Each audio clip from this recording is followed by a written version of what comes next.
Welcome to The Culture. We rest at the pulse of the community, providing all things news, media, fashion, events, and everything that we talk about in between. Documenting our Black powerful history and amplifying our Black voices, one interview at a time. We are The Culture.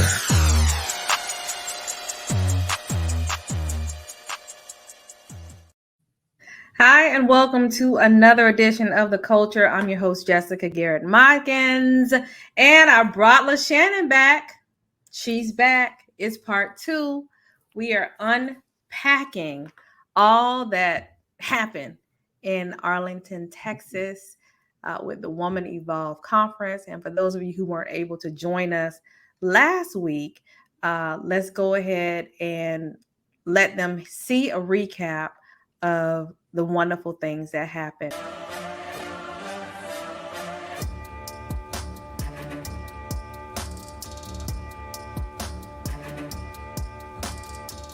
Something amazing is going to happen in the praise. Something is going to come out of you that you didn't even know that you had. Your great-great-great-grandchildren are going to kiss your picture and tell the stories about what happened to you because you dared to evolve into the power of what God was going to do in your life. I want to take 10 seconds and talk to somebody who feels like their best days are behind them. And I came here to tell you that when you take your form, that God's going to accelerate and everything you touch is going to have wind connected to it. You have to be willing to pour out your good stuff while you receive where you need. You're not only a needer and you're not only a giver, but we receive from each other and we give to each other. And when we activate the sisterhood in this way, that's what's special about Woman Evolve. And we are from London, United Kingdom. We came all the way just for this. It has been phenomenal. If you're not here, you need to be here next year. Absolutely. So if I have to be aggressive to get where I'm going, to obtain what I'm after, count me in, because tomorrow isn't promised and yesterday is no more. So whatever I gotta do it right now, because she understands that she is too powerful to let a serpent have her destiny, because she recognizes that the weapons only prosper if she lets them, but because the power of life and death is in her tongue, she will release her mouth and life will spring forth. I thank you that the same power that raised Jesus from the dead is sitting on the tip of her lips. Woman Evolve has been amazing this week. I cannot wait to come back. This Woman Evolve, this whole conference has been a transformation.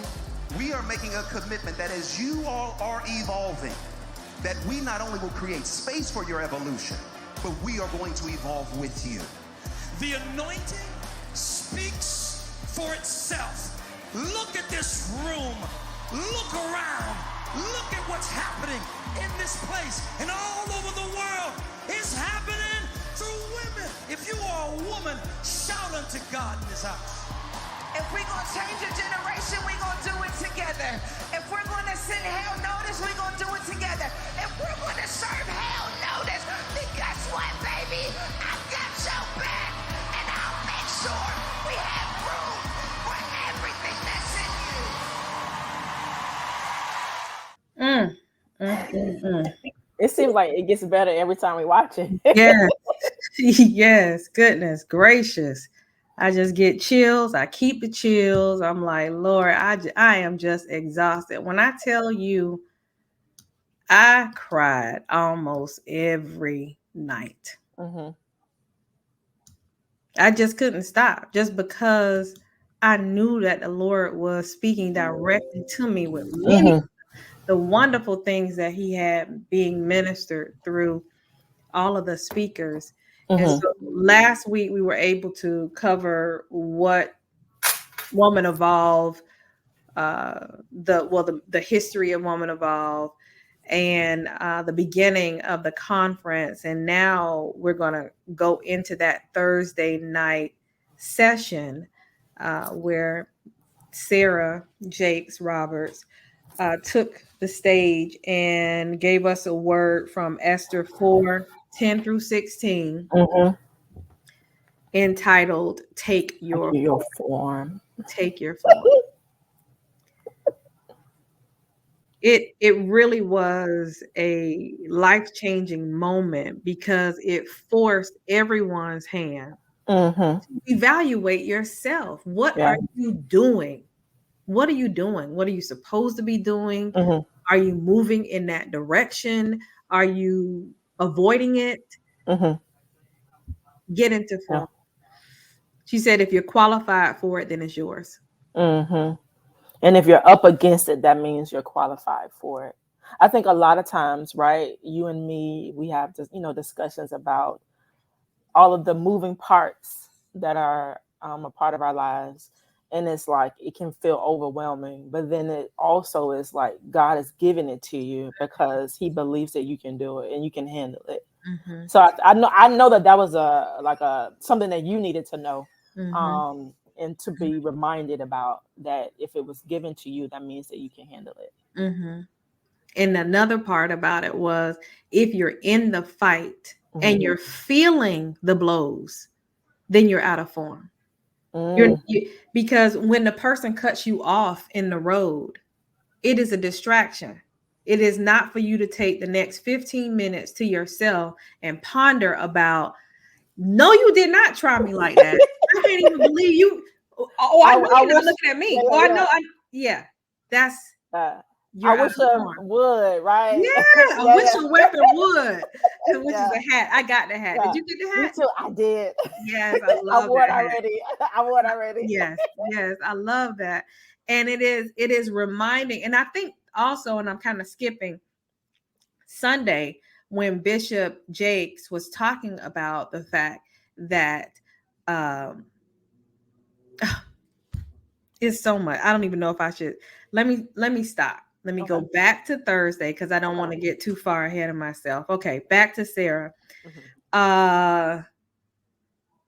Another jewel was that there's an acceleration when you get into form, when you are pursuing the actions, the declaration that God has placed on your life. For you, there will be an acceleration to move you into the right place. And I believe we saw that very example with Woman Evolve. He literally accelerated from Yes. 10,000 to 40,000 women. That was acceleration. Mm-hmm. Like it takes, I mean, if you look at Essence from years and years of each year got bigger and bigger, right? Over years, almost 30 years for Essence. But Woman Evolved, this is just her 5th year. This year was her 5th year. So that was acceleration. And I do believe that when you are informed, when you're doing what God tells you to do, even if you like feel like you're not qualified for it, God is like, I just need you to get information. I just need you to get in place. Like I got you. But I just need you to get to got me. That's incorrect English, but I just need you to get information so that I can accelerate you. Yes. And she also talked about stepping out into the truth of the situation. So when you know that it goes against God's word is the truth. Mm-hmm. So don't believe what you are seeing. And sometimes you do have to fight for it. But in your fighting, you should not be being hit. Mm-hmm. She was doing these fighting gestures, which sealed it and kind of nailed everything to the cross, for lack of a better way to say it. Just to reiterate what the moment was. And then one final thought she said was, I have to take this deliverance seriously, and I can't be delivered and bound at the same time. Yes. You can't be someone who delivers if you're still in bondage. Yes. Just chill. That was Thursday. That was Thursday. That was a lot. That was just an open session Thursday. Yes. Okay. So now we're at Friday, and we're with Anita Phillips, and her discussion was on the garden within. She the morning session, the garden within. So she basically said that our heart is the garden of God. Basically saying that we just got to be careful with how we move and the things that we do, that because it affects us, it affects our heart. And she also spoke about being in alignment with God and she said, repair any definitions that you have of God that are not in alignment with who he is. And so she basically came from, Psalms 135 verses 3 and 7, saying that our heart, this very special thing that pumps blood and releases, blood and everything, that this is so special to God that he has a place here in our heart with us, and that we should move accordingly because of that place that we have with him.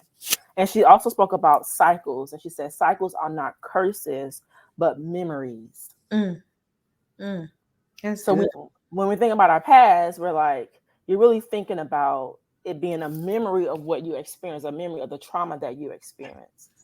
And then you moved right on into someone else who I now like, Brene Brown. Yes. Now I remember Brene from the Oprah Winfrey Show, and she was Oprah's girl. She would be on there, and so I was so happy that Sarah was able to sit down on the couch and have a conversation with her. And that session was titled "Hope for Courage." And Sarah was so excited to have her because Dr. Brene does not accept a lot of invitations. So the first question Sarah asked her was like, why did you accept my invitation? And she said that I love what you're doing. And this is what I love also. She said, I love what you're doing and how you're doing it. And so I believe we all feel that about Sarah. We love we love what she's doing and how she's doing it. I feel like every time I see Sarah come across my timeline, I'm like, she's such a G, right? She loves God, but it's like she's such a G with it. She's doing it her way. And I can relate to that. How she approaches her walk with God is very real and transparent. And I love that. Yeah. Very transparent. And Brene also. Oh, go ahead. I'm sorry. Oh, no. Just one thing. She said, courage doesn't exist without vulnerability. That was the one thing I wanted to say that she said.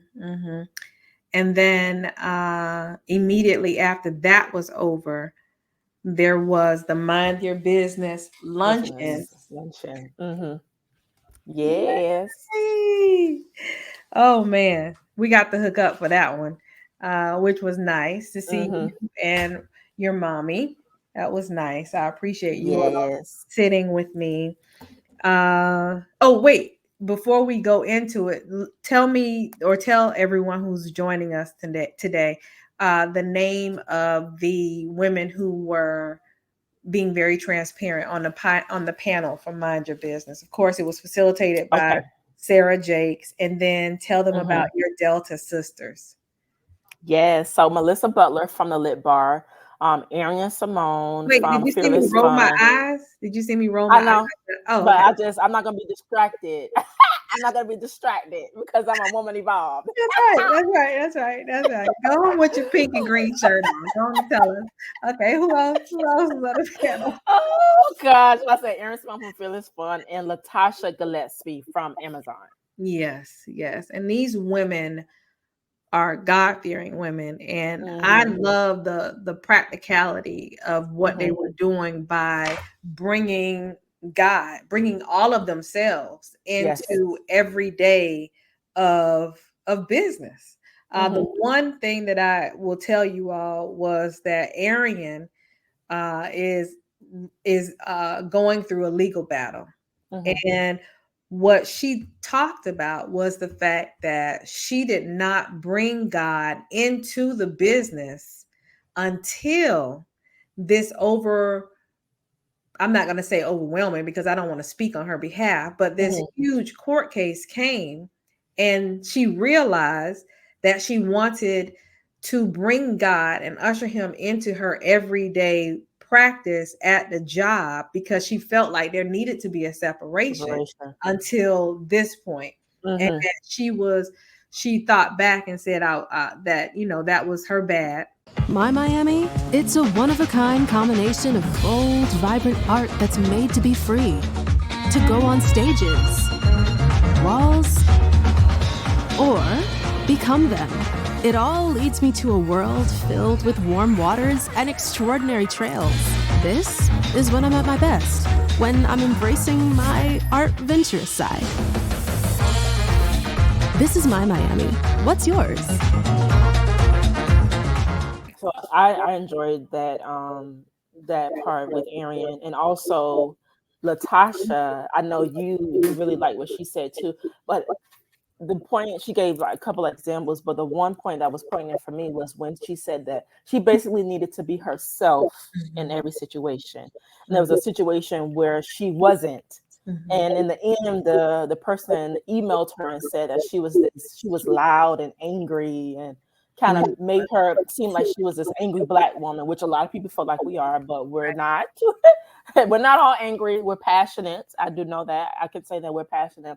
But she kind of dimmed her light and was accommodating to this person only for the person to come back and say that she was angry and was upset and all the things that she was not. So I think it's important for us as Black women, as we go into the marketplace, we go into these workplaces where we're not the majority, to still show up as ourselves, as our authentic selves, especially in business, to show up as our authentic selves. And that's what Latasha discussed. Yes, and my last one with Latasha, that I will keep with me forever, which she just summed up my whole life, was when she said that if she's not living on the edge, then she's taking up too much space. She's taking up too much space. And that is my mantra. If I'm not afraid of it, then it's too small. It's too small. I could do that on my own. I need God to do big things. I need God to be in my thought process on every decision that I make, which means that I'm doing a lot of things that make me uncomfortable. I'm literally uncomfortable, and I can be fearful, but I have learned through this that I run to the fear. I run to it. I run to it because I know that God is going to meet me there. And he's shown me that throughout my life. And that's why when she said that she lives on the edge, I'm like, girl, we're neighbors. Yes, I'm edgy too. Yes. So let's see. Then after that, we came back for the afternoon sessions. Pastor Cheryl Brady. Whoa. I'm just gonna say the title of her sermon was Bigger. Yes.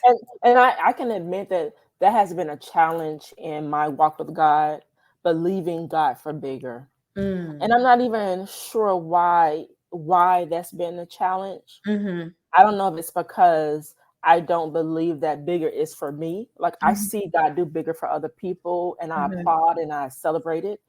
But for me, I don't think I necessarily believe him for bigger. Like that's part of my walk with him, our relationship of me growing in that area. So when she said it, it's kind of like she lit that fire, like, and I heard God say, you need to believe me for bigger. Right. That is good. That's good. She also talked about what you just said, believe it, expect it, expect it to come to pass. The other things that I learned was she said that I learned that I could fail and not be a failure. Yeah. That you can make a mistake and not be a mistake. Yeah. Pastor Brady really brought the house down. These last two thoughts. Oh, no. This is not Brady. This is our last session. This is from our last session that night, which was the pajama party. Listen. Okay. Our pajama party. Whoa. Again, I'm just crying the whole time. Just crying the whole time. Couldn't control myself. That was a really it was so much fun, the pajama party. But what I love most about the pajama party, and it included Sarita Jakes, Sarah Jakes' mom, First Lady Sarita Jakes. It included Linda Griffin, April Daniels, Yvonne Orgy. I think that was it. And because Sarah ended up sitting next to Yvonne, and then next to Yvonne was April, and next to April was the the love coach. Yes. Oh, I have her name, Love McPherson. Yes, Love.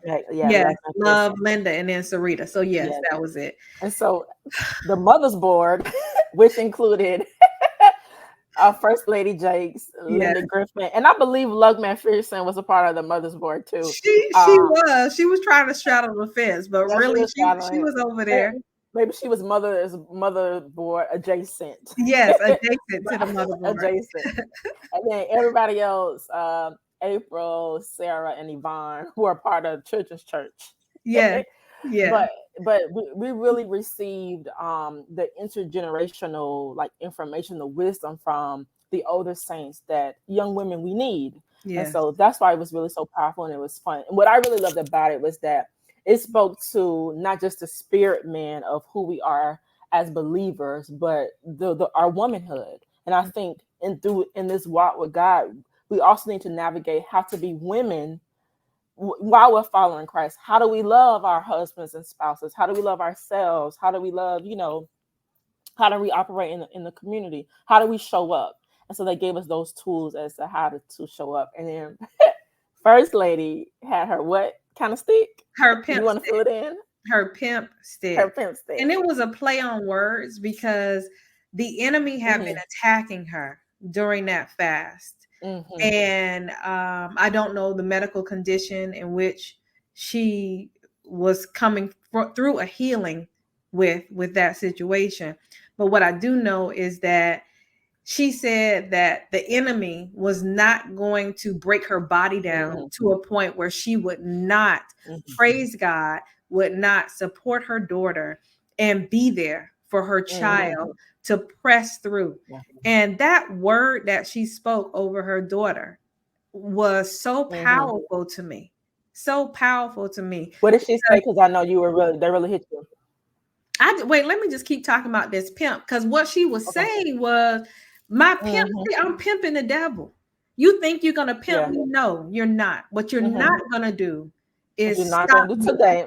Yes, is stop me from celebrating what God is doing in the life of my daughter and to all of these 40,000 women.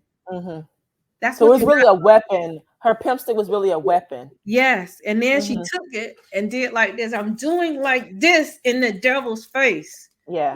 That was good. Yes, it was. Some of the nuggets that I pulled from that was when you get in agreement with what God says you are, that is when you'll see what God says he has for you. Be aggressive about who God has called you to be. Yeah. And I could just sit at the feet of older women all day and just listen. Just listen, because the wisdom that they're going to pour out is something that you can't buy. You just can't buy that sort of wisdom. So, okay, that's it for Friday. Let's try to keep going instead of okay, because we're at 23. Yeah, I know. Okay. Yeah, let's keep going. So Saturday is the end of last day of the conference. Not the word. It's the end of the conference. And then you have the what he said panel of men. Now I know that prayer was Super Bowl big, but did you have any nuggets from the what he said panel that you would like to share? I love what Devon Franklin said, and also what Anthony O'Neill. Anthony O'Neill took accountability, took responsibility for what he didn't do as a man, like hearts that he might have broken. And he said that he wasn't ready before, trying to build his, legacy and build his build who he was as a man, that he wasn't ready. So he took accountability for maybe not being ready. And then Devon Franklin said that we're going to make space for women as you evolve, but then we're also going to evolve with you. Yes. Because it's like, we are 40,000 women. We've evolved since the conference, but then we're coming home to our spouses, potential spouses. Come on, God. Yeah. But we're evolved, but then what about the man? Right. So, so we have all this wisdom and knowledge but then now we need space to evolve and figure out how that looks. And so he said, we're going to evolve. We're going to provide a space for you to evolve, but then we're also going to evolve with you. And then that really touched home. Yes. And and Franklin prayed over everyone. Yes. That prayer was big. And then we have our closing session with Pastor Torre, Bring It On Home. Bring it on home. Yeah. And he said that he wanted every woman in the building to get an Abigail anointing. And so I studied Abigail. And the things that she did, it was almost like Ezra. She wasn't supposed to be doing it. Like during those times, women didn't have the rights that men did. She actually was David's third wife. And her husband, David, and his troops, they went to their home to ask for food. And the Bible, quite frankly, says that the man was so full of hate and foolish, he told David's people no. And basically, if he want food, he need to come and ask for the food. And then I tell him no to his face. That kind of thing. Wow. Yeah. Okay, so you just bold and mean. Okay. Foolish. And so Abigail met David before he got to the house, because David was like, okay, you're dying. You're dead. And so Abigail pled with him to say, please spare him. He is foolish. Accept my sacrificial food and the gifts as for forgiveness over the silly things that my husband has done to you.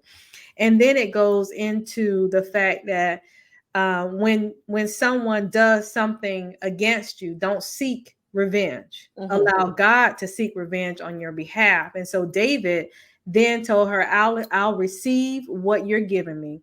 I'm not going to allow my heart to be full of anger and to go and kill him. I'm going to leave it alone and I'm going to leave. Well, he left and he followed God's command by leaving her husband alone. Girl, don't you know, just right after he left, God killed him. Killed the husband. Got to be more careful. Killed the husband. Killed the husband. And then David sent word for her to then be his wife. And so that's how she ended up even being his third wife. And she found favor with him, just being able to go in front of this man on behalf of your husband, because really David was supposed to kill her, but she gave of herself a sacrifice and say, I'm willing to stand in the middle of the gap when I know that my husband is foolish. So there's a whole bunch of learning. Yeah, being a covering for your husband. Yes. Yes. And so any other points? Just in the end of that, you could hear the women chanting, bring it on home. Yeah. That was really powerful. The echoing in that stadium. And then you come back, the conference ends with everyone coming out and praying for everyone. Torre prayed, Sister Anita prayed, Sarah prayed, Sarah's godmother prayed. Girl, there was a lady from the UK. When Sarah's sister, what's her sister's name? Cora. No, Cora. Did you see Cora jump on top of Sarah? Listen, she went to hold her so that she was like, I got your back. Okay. I was like, that's a sister right there. Come on, sister. I broke down again. Yeah. I broke down. I'm like, the love. Yeah. I love how we see her covering. Yes. From her husband, her father, her mom, her sister, her brother. Yeah. Even her children, who she then even had to publicly acknowledge. Yeah, because Ella. Like, you all have just been there for me. And I don't want you to go and think that it's unnoticed what you have done. So yeah. Wow. Okay. So we unpacked 3 days. Now Sunday, Bishop Jakes comes up. Did you get to see the service? I didn't get to see the service, but I know you were tuned in, and I know the oil from the conference overflowed into Sunday. Let me tell you, Bishop Jakes was trying to speak. Every other word, Sarah had to go and grab the microphone. Got to be more still, because the oil was still falling. It was still falling. God was still not, he was not done with that woman evolved. Quite frankly, I mean, look, we're still talking about it. Yeah. I don't even know what they're going to talk about. That next Sunday or this Sunday. I don't know. I don't know how it's going to end. I don't think it is. Yeah. I don't think it is. Or that it's supposed to. Absolutely. Now, did you get your tickets for Woman Evolve 24? Listen, baby, I'm booked. Yes, I am booked as well. Yes. So if you all got your tickets, or if you even knew that they were on sale, Woman Evolve 24. And we're not getting paid to talk about this. No, we're not. We're not getting paid. We're not getting an endorsement and none of that. Just felt like it was a word that you all will be able to receive and grow from, and God will be able to lead you and guide you as he sees fit for you. And I believe that as we evolve, we take other women with us to evolve as well. So that is what we're doing here. Yeah. Let's go. I'm excited. And I think I'm going to be more intentional about sharing. I think so many times I'm like, oh, I need to share this. And then I'll just keep getting busy and I don't share. But I'm going to share.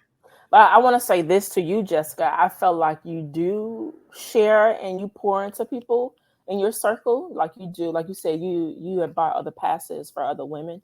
I do believe you are great at that, at sharing. And if you know something, like something or an event where we need to be at, like you'll buy a table, you're quick to buy a table for something and quick to say, hey, I have this, I need you to come, and to have your people in place. So you're as you're evolving, you are bringing your village and your team and your people along with you as you evolve. So I want to say that to you publicly. I am. And even when they don't want to come, I'm like, girl, you better come on. Yeah. Don't you got some sick days? Birthday days? I mean, come on, pick one and let's go. Let's go. You only live once. That's always been my mantra. Well, thank you for joining us. Thank you to you viewers for watching. If you enjoyed the show, share it, tell a friend. And we'll see you right here next week. And tonight is another edition of My 2 Cents. If you feel like you're up for the shenanigans, come on back, 6 p.m. right here. We'll see you there. The Culture is produced and owned by Hip Rockstar Media and is distributed by the Culture Media Group. It cannot be reproduced or broadcast without written consent. All rights reserved. 2023.